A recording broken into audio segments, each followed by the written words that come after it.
Hello, good morning, dear students. So today in today's class, we are going to discuss about the continuation of the streamline flow, which we have discussed in the last previous class. And I also explained you the what do you mean by the streamline flow. So see, a flow of liquid, it might be a smooth flow or it might be a turbulent flow. So when any liquid which flow in a smooth way, there we can observe that there will be no change in the density of the liquid. That means it is an incompressible liquid.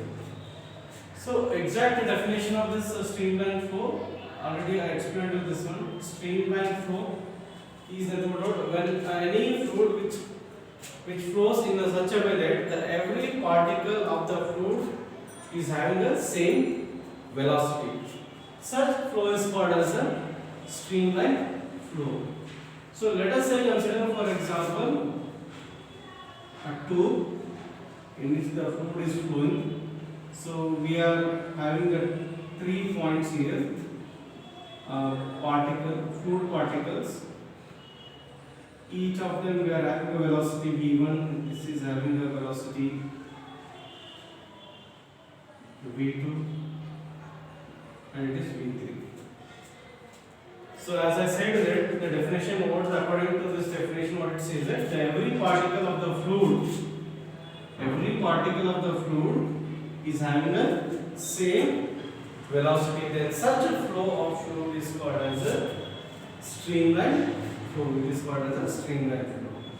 So one of the two characteristics you should remember that the characteristics of the streamline flow is that the first one that it says that the tangent at any point on the streamline gives the net direction of that flow. So the tangent at any point on the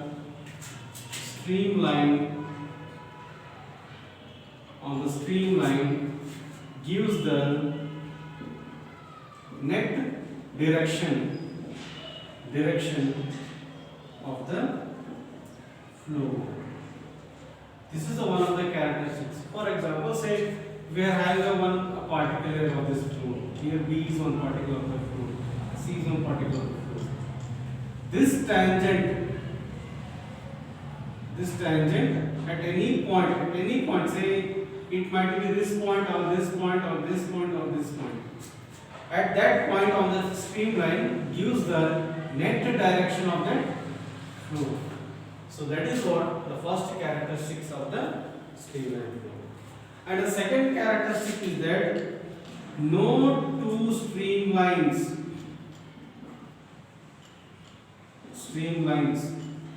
will cross each other or will intersect, will cross each other or intersect with each other. Say for example, we are having 3 streamlines here flow. Say 1, 2, 3. This one and 2 streamline flow will never cross with each other. Each of the streamline having its own direction and it is having its own path. They never intersect each other. So this streamline flow, second streamline flow will not intersect with the first streamline flow. So they are having independent paths. So they never intersect with each other. So these are the 2 important characteristics of the streamline flow. Okay. So now we move towards the next topic, which is called as its equation of continuity. What do you mean by equation of continuity? So we are having a derivation for this one. What this equation of continuity, what it expresses? Okay. Equation of continuity. Continuity means continuation, you can say, right? So the equation of continuity expresses the law of conservation of mass of any flow. It expresses the law of conservation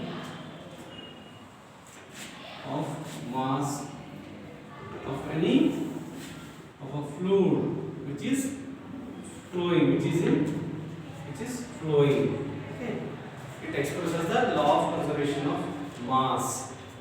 Okay. As you know that law of conservation of energy, what it says it. Okay. Energy can neither be created nor it can be destroyed, but it can be transferred from one form to another form. So here also it is expressing the law of conservation of mass. Say consider we are having a liquid which is flowing.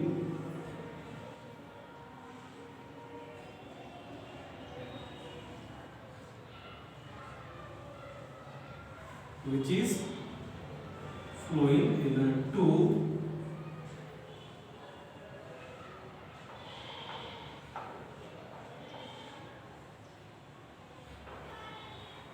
So here we are having a liquid which is flowing in a tube.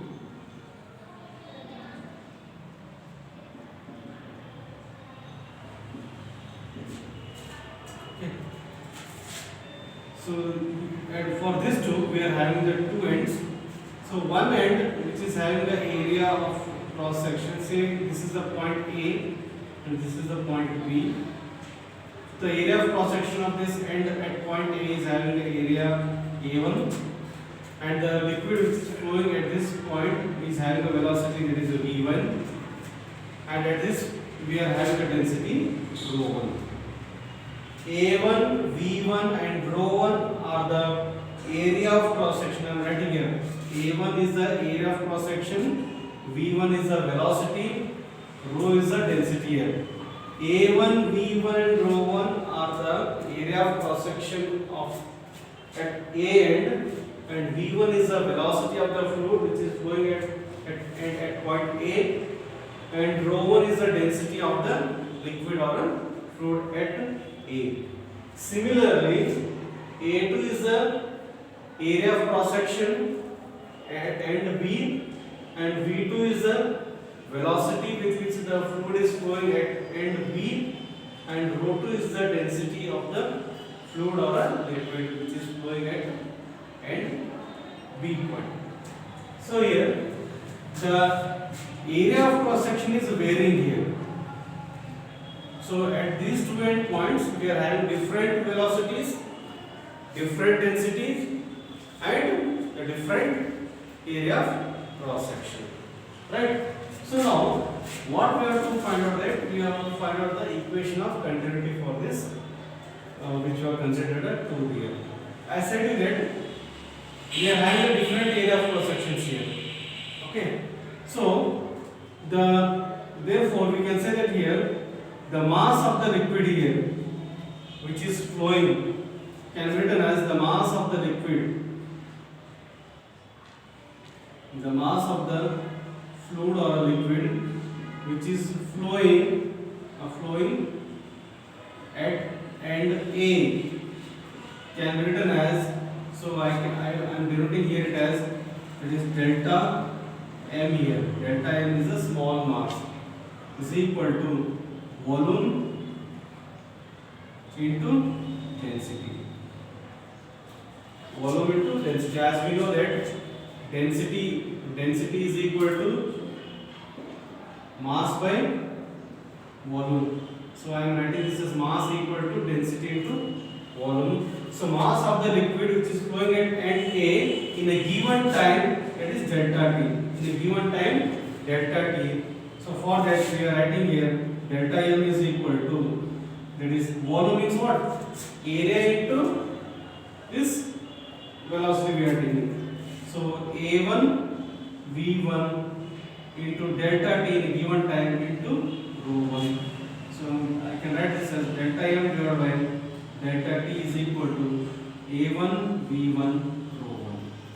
So take this as equation number 1.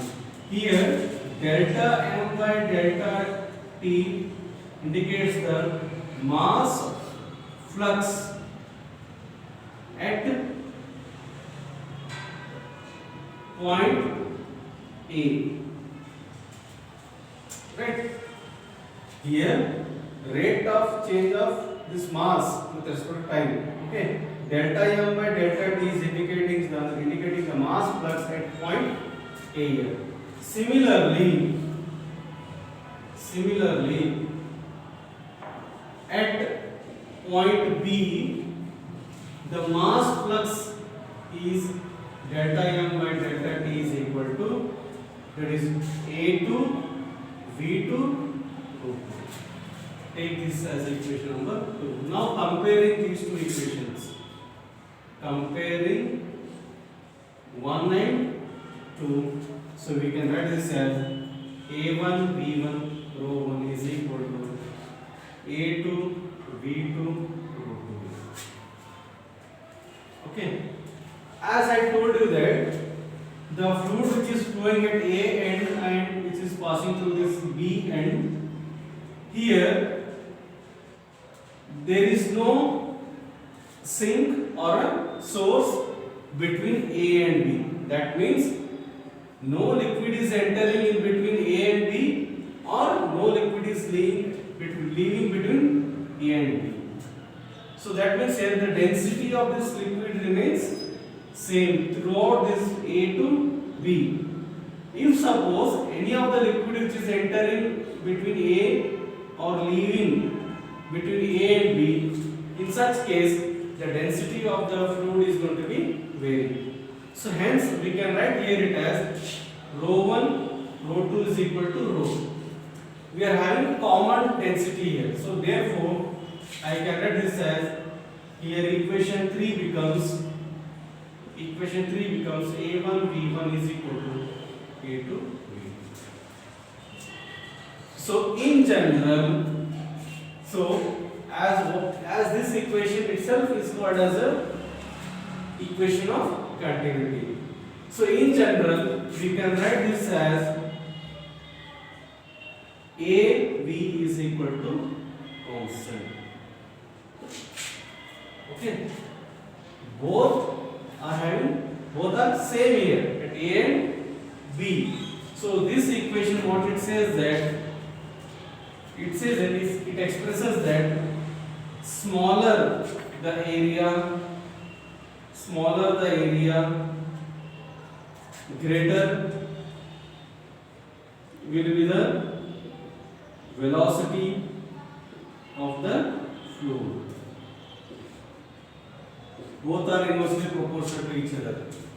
Area and velocity, area of cross section and velocity, both are inversely proportional to each other. That means here, if at this end point B here, if this area is very small, say for example I am taking this tube here, if this area is very small, here I am taking A1 and A2 here. A2 is very less than A1 here.